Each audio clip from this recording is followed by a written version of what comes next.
tardes, amigos. Estamos muy contentos de estar aquí hoy reunidos con motivo de la presentación del libro del mensaje de Silo en Valencia. Un gran saludo para todos. Agradecemos a la Casa del Libro que nos ha facilitado su librería para hacer esta presentación. Hoy contamos con la presencia de distintos amigos de asociaciones y algunos medios de comunicación. Agradecer la presencia de Eduardo Gonzalo, que está aquí a mi lado. Él hará la presentación del libro. Eduardo es presidente de la Fundación Pangea, que impulsa el mensaje de Silo y promueve los distintos parques de mensaje en el mundo. También colabora con el Centro Mundial de Estudios Humanistas con sede en Moscú. Pero sobre todo, Eduardo es un amigo entrañable y un modelo para todos nosotros. Un fuerte aplauso para Eduardo.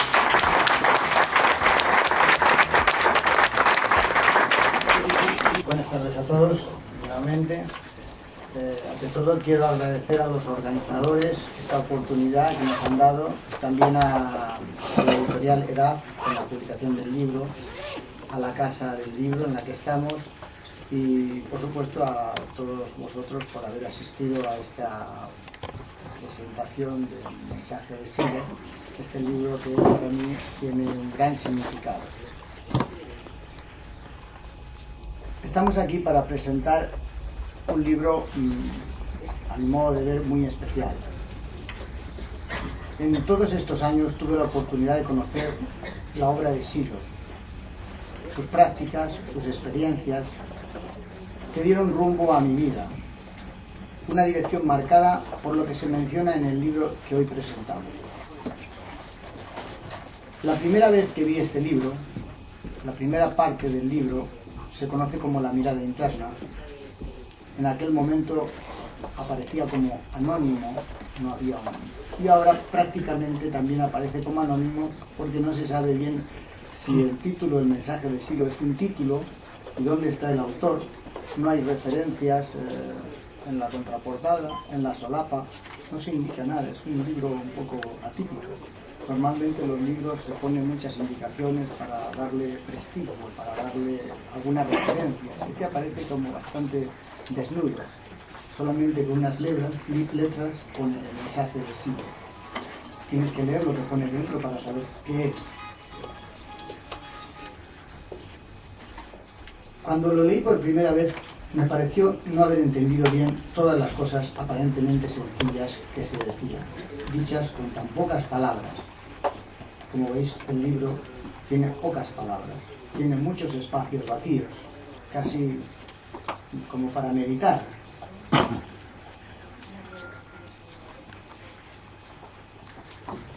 Lo leí y me pareció no haber entendido bien todas las cosas aparentemente sencillas. Me parecía más bien una forma de hablar poética a la que yo hasta entonces no había sido muy afecto. Me parecía bastante difícil de penetrar este lenguaje. Poco a poco me di cuenta que el modo de describir la experiencia interna no correspondía a un momento histórico preciso, ni siquiera a una particular cultura, sino que conectaba con la experiencia personal de un modo que trascendía la vida cotidiana y por otro lado te acercaba a las preguntas fundamentales que todo ser humano se ha hecho alguna vez en la vida. Era un libro, a mi modo de ver, sin época, sin área cultural precisa. Parecía un libro para el ser humano.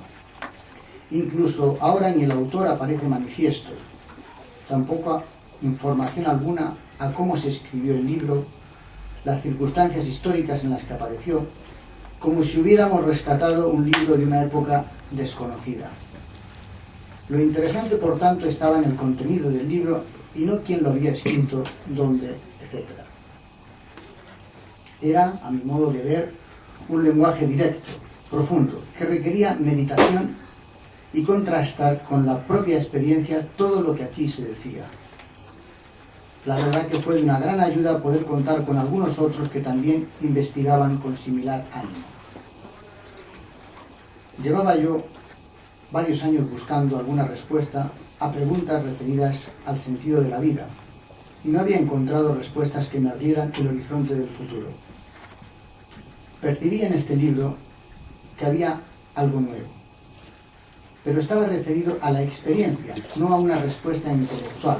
No había un discurso, sino el relato de la experiencia de alguien que, partiendo del sinsentido, había descubierto algo que la humanidad ha estado buscando siempre desde el comienzo en este planeta. Se me pedía, en el libro, al menos, meditar en profundidad lo que se decía y no tanto discutir, ya que no estaba en condiciones de hacerlo. De otro modo, no estaría buscando una referencia de vida. Durante años estuve estudiando y buscando en muchas corrientes de pensamiento, religiosas, alguna respuesta, algún procedimiento que habría futuro, y en todas aquellas tenías que creer en algo, tenías que aceptar ciertos principios. Sin embargo, aquí aparecía una descripción de pasos en la experiencia interna, tal que al irlos siguiendo me ponía en presencia de otro mundo. Lo primero que el libro presenta es el objetivo y el modo de realizar este objetivo. Dice el libro: aquí se cuenta cómo al sinsentido de la vida se lo convierte en sentido y plenitud. Aquí hay alegría, amor al cuerpo, a la naturaleza, a la humanidad y al espíritu.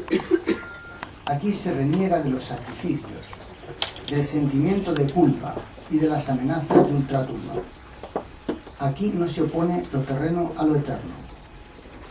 Aquí se habla de la revelación interior a la que llega todo aquel que cuidadosamente medita en humilde búsqueda.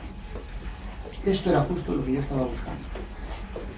Quiero resaltar que este libro, en otro momento personal de mi vida, tal vez no hubiera tenido la fuerza que tuvo en aquel momento, ya que los intereses de las personas varían y no siempre estamos abiertos a algo nuevo, ya que tenemos otras cosas más importantes que ocuparnos.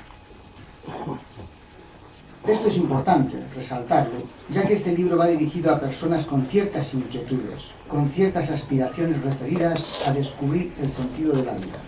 Y normalmente estamos en temas que, si bien importantes, como el trabajo, la familia, las relaciones, los estudios, los proyectos vitales, etc., a veces no dejan espacio para pensar en quién soy, a dónde voy, cómo llegué a este mundo, qué sucederá cuando lo deje. Preguntas que deberían interesarme principalmente. Pero de hecho solo sucede esto en ciertos momentos de mi vida, a veces referidos a accidentes, sean personales o de seres queridos. En esos momentos reflexiono sobre la vida, sobre la muerte, el más allá, qué sentido tiene todo. Pero al poco tiempo esa puerta se cierra y nuevamente soy absorbido por la dinámica cotidiana y me olvido hasta el próximo choque. Por ello, este mensaje puede germinar en un terreno fértil. Este terreno fértil es el de la situación de fracaso, de desilusión, de falta de futuro, de soledad, de desconcierto, de oscuridad. En esos momentos, tal vez pueda estar abierto a algo nuevo. El mensaje de Silo es para aquel que siente verdaderamente la necesidad de alivio, de esperanza, de futuro, de sentido, de comprensión. Cuando los castillos de arena se han derrumbado, allí está el mensaje de Silo para darle a la vida una esperanza, una nueva dirección. Así reconocí como impacto aquellas primeras frases con las que comienza el libro que me conmovieron. Decía, y dice: no hay sentido en la vida si todo termina con la muerte. Toda justificación de las acciones, sean estas despreciables o excelentes, es siempre un nuevo sueño que deja el vacío por delante. Dios es algo no seguro. La fe es algo tan variable como la razón o el sueño. Así continúa el capítulo 3 con frases que impactaban en mi mente. Examinemos alguna. La que me parece fundamental en este libro, el eje. No hay sentido en la vida si todo termina con la muerte. En esta sentencia estudiaba y veía que había dos partes. que las podemos estudiar de un modo lógico. La primera estaba referida a la vida, la segunda parte estaba referida a la muerte. Si estudiamos esta segunda en relación a la primera, podríamos enunciarla del siguiente modo: si todo termina con la muerte, no hay sentido a la vida. Pero vemos que no sabemos qué sucede tras la muerte. Unos creen, otros no creen, pero no sabemos qué sucederá, así que no podemos avanzar mucho. Para unos todo termina, para otros no, pero no lo sabremos hasta que nos muramos. Se trata, por tanto, de creencias. Sin embargo, si ponemos el énfasis en la primera parte de la sentencia, es decir, no en el hecho de la muerte, sino en el hecho de la vida, tenemos una salida existencial. Es decir, puedo plantearlo lógicamente de este modo: que nuestra vida no tiene sentido y todo termina con la muerte, y diríamos, la vida no tiene sentido y después tampoco. O bien, la vida tiene sentido y por tanto no todo termina con la muerte. Esto nos lleva a una situación en donde no dependo del hecho de la muerte, sino del hecho de la vida, de si ésta tiene o no sentido, y si tiene sentido, lógicamente, nada puede detener ese sentido. Así que esta primera sentencia me ponía en situación de reflexionar acerca del tipo de vida que tengo, si tiene o no sentido. Esto me pone en contacto con mi experiencia personal y cada uno puede responder a esta pregunta. Es como si dijéramos que el mayor sufrimiento que puede imaginar el ser humano, el hecho de que va a morirse, pudiera solucionarse con una experiencia que diera sentido a la vida, lo cual sería extraordinario. Cuando digo solucionarse me refiero al sufrimiento interno que me produce el imaginar el final de mi vida, ya que al tener una experiencia trascendente se abre un horizonte nuevo, temporal, sin límites. Ya en estas primeras sentencias aparecía un modo muy profundo de encarar la situación existencial. En el capítulo 5 me volvía a resonar fuertemente el encuentro con experiencias inspiradoras, que a veces uno ha tenido pero no sabe a qué se deben, solo que aparecen y desaparecen, pero quedan como los sueños, como referencias aisladas en el mar de la vida cotidiana. Decía, dice el libro, a veces me he adelantado a hechos que luego sucedieron, a veces he captado un pensamiento lejano, a veces una alegría inmensa me ha sobrecogido, a veces la realidad la he visto de un modo nuevo. Y así continúa. ¿Qué significaba que a veces tenemos intuiciones, inspiraciones, enamoramientos, experiencias no habituales que me transportaban o me hacían tomar contacto con algo especial, con un significado profundo? En ese punto me llamó la atención algo en lo que él se hablaba de un despertar. Pero ¿de qué despertar se estaba hablando si se supone que estamos despiertos? Allí me di cuenta que normalmente estamos casi hipnotizados por los estímulos, sean del mundo externo o sean del mundo interno, pero nos olvidamos de nosotros mismos, y descubrí que en ese acto de darme cuenta de mí mismo, en esa conciencia de sí, había una revolución oculta. Era como descubrir por primera vez que el ser humano pudiera tomar conciencia de sí. Era un nuevo nivel de conciencia que cambiaba mi modo de ver el mundo. Recordé en algunas enseñanzas que se habla del despertar, pero siempre pensé que era una metáfora, una alegoría, pero nunca pensé que se trataba de una experiencia interna profunda que cambia el modo de estar en el mundo, y además no sabía cómo acceder a ella. La dificultad de esta experiencia es que es muy corta, es muy difícil de mantener, y mientras más lo intentas, más te das cuenta de lo difícil que es. Tal vez por ello pasó tanto tiempo desapercibida. Por ejemplo, es distinto estar atendiendo a lo que se está diciendo y seguir atendiendo, a estar atendiendo y al mismo tiempo no olvidarme de mí mismo. Sin duda que este tema nos llevaría a todo un curso de aprendizaje sobre la atención, la división de la atención, que sería muy recomendable, pero que simplemente quería mencionar el impacto que produjo en mí este capítulo 6, en el que se habla del sueño y despertar, y lo explica de este modo. No puedo tomar por real lo que veo en mis sueños, tampoco lo que veo en semisueño, tampoco lo que veo despierto, pero ensoñando, con divagaciones. Dice, puedo tomar por real lo que veo despierto y sin ensueño. Pero ello no habla de lo que registran mis sentidos, sino de las actividades de mi mente cuando se refieren a los datos pensados. En fin, tal vez un poco complicado, pero me ponía en presencia de una nueva experiencia muy reconfortante.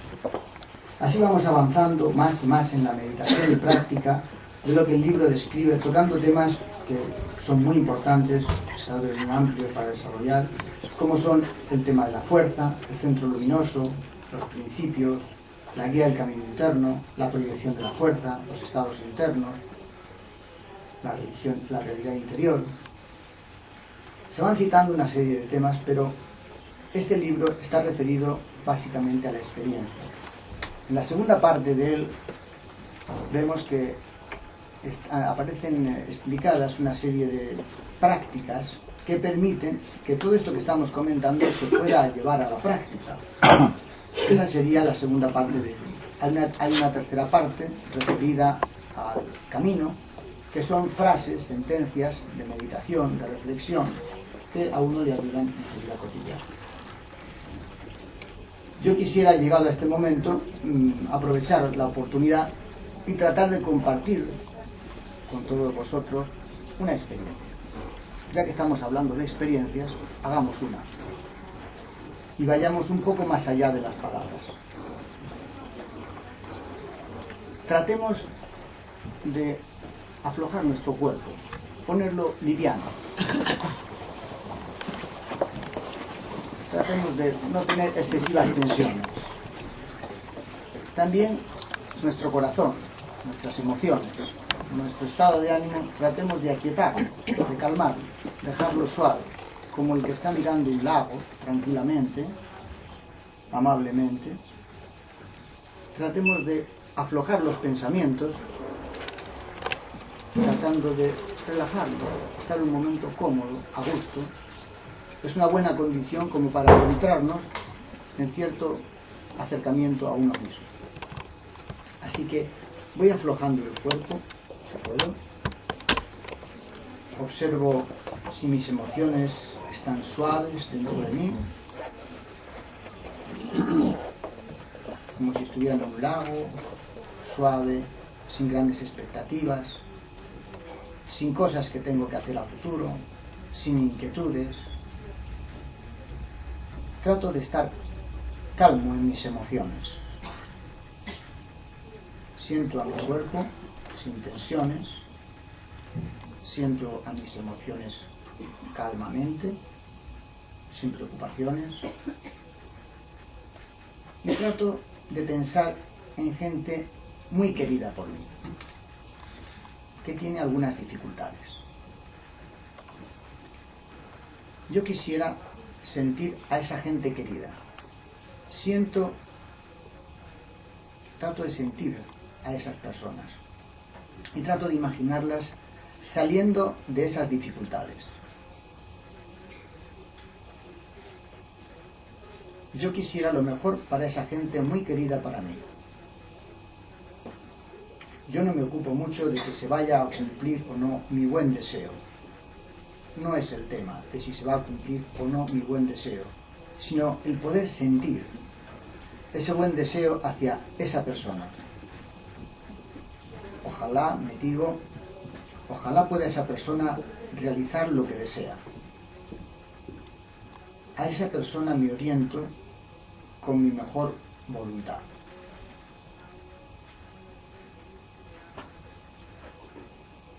Confío en que lo que estoy sintiendo llegue a esa persona.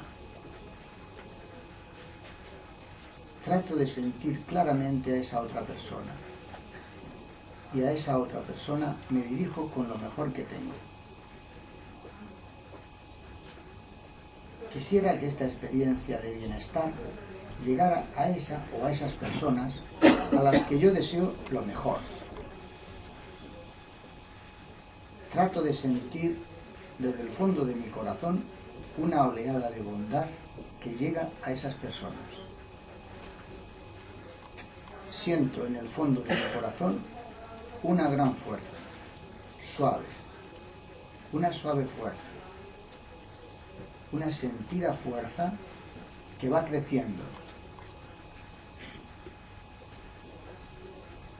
Siento que esa fuerza llega al fondo de mi corazón, que se expande desde el fondo de mi corazón. Trato de sentir y expandir esa sensación de calma, de alegría, de profundidad. Trato de expandirla a esos seres queridos, hacerla llegar más allá de mí.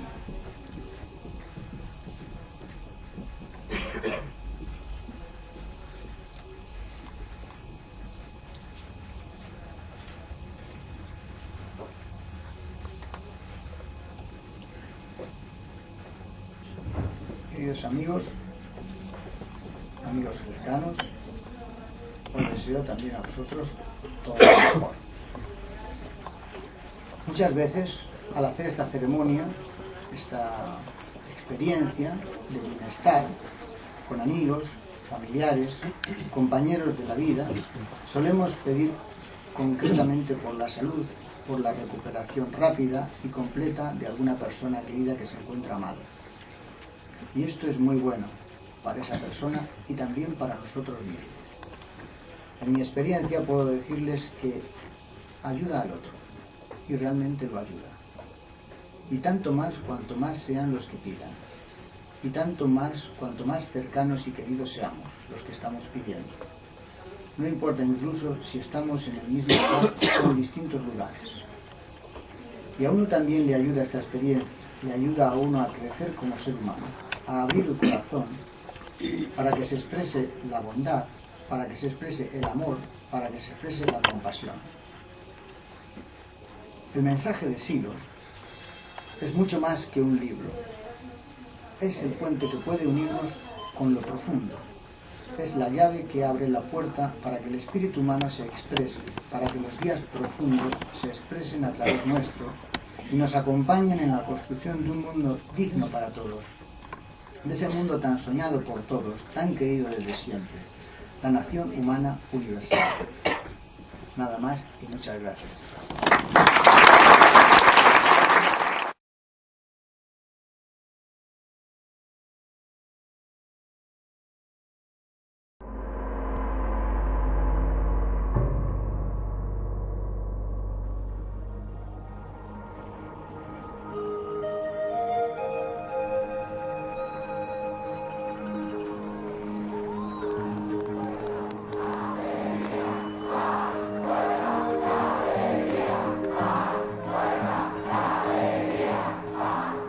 In the midst of violent social upheaval, a voice ringing down from the mountains, a message of internal peace and the renunciation of violence.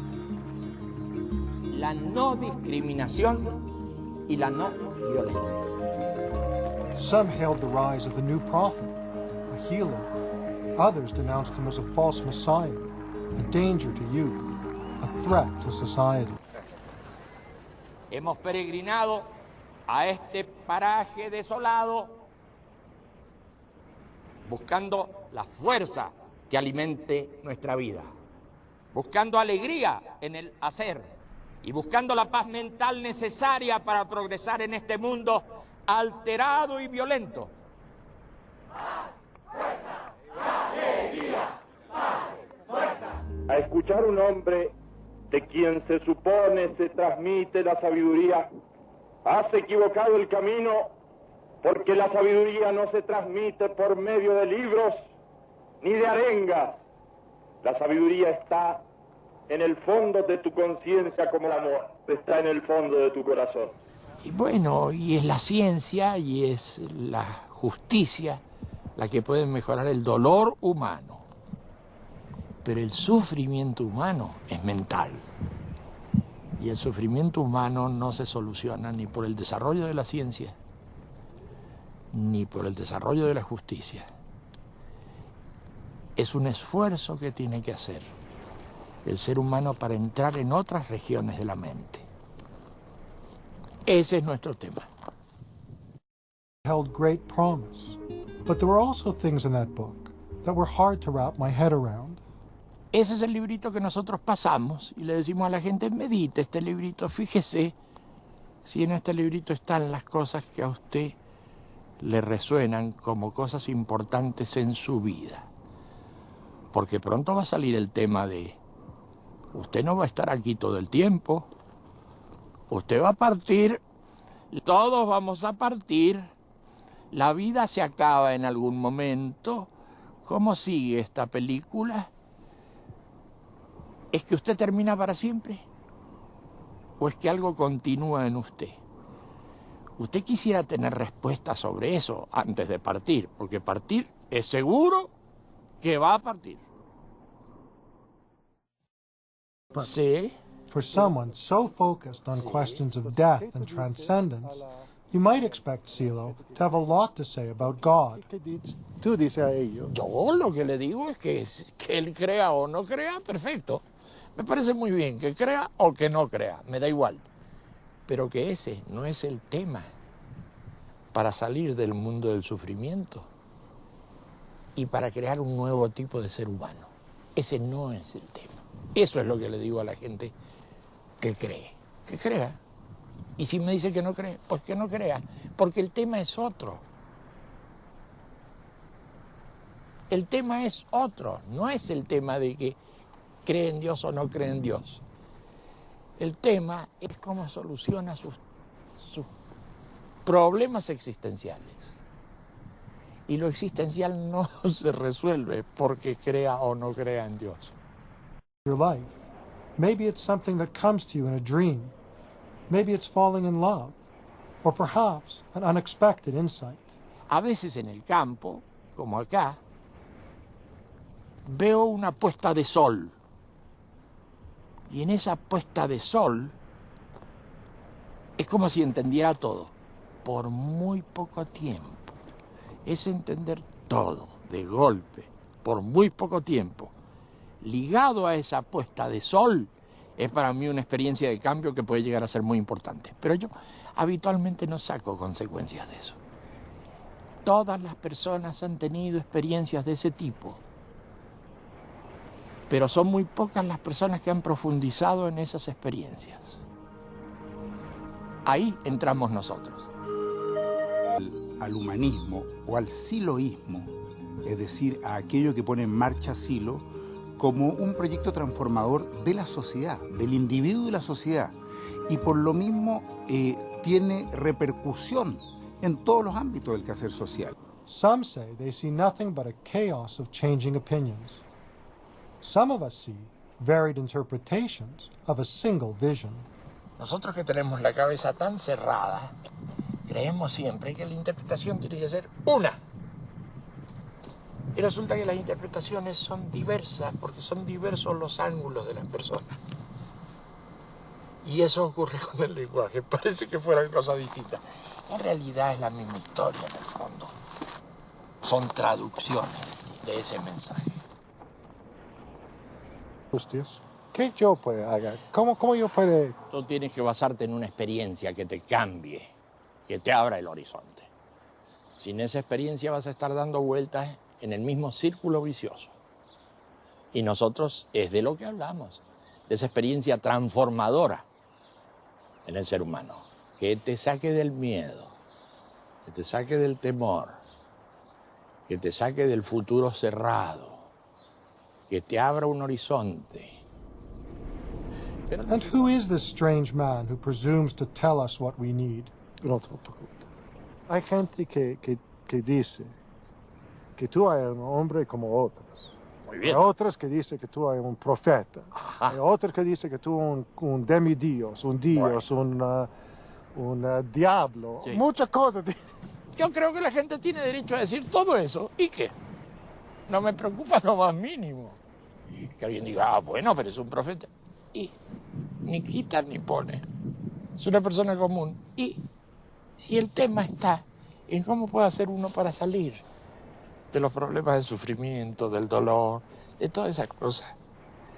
que no tiene cómo superar. ¿Y qué importa que soy yo? Alone in your village, in your city, on earth, or among other infinite worlds. No imaginis que estàs encadenat a aquest temps i a aquest espai. Buñ xalaat ni soo deewee di nga wéy di wéet ba faw.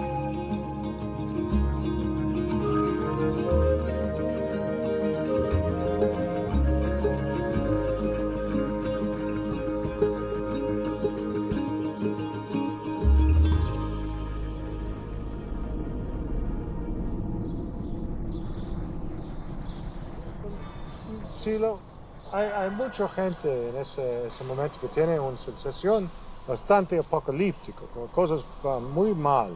¿Qué te dices? Parece que todo se cayera. Se caen instituciones, se caen formas políticas. Seguramente está muy bien que se caiga, pero en las personas no, está surgiendo un nuevo sentido, una cosa muy importante. Están aspirando a otro tipo de mundo. Así que creo que vamos bastante bien y nada de apocalipsis. Eso no es así.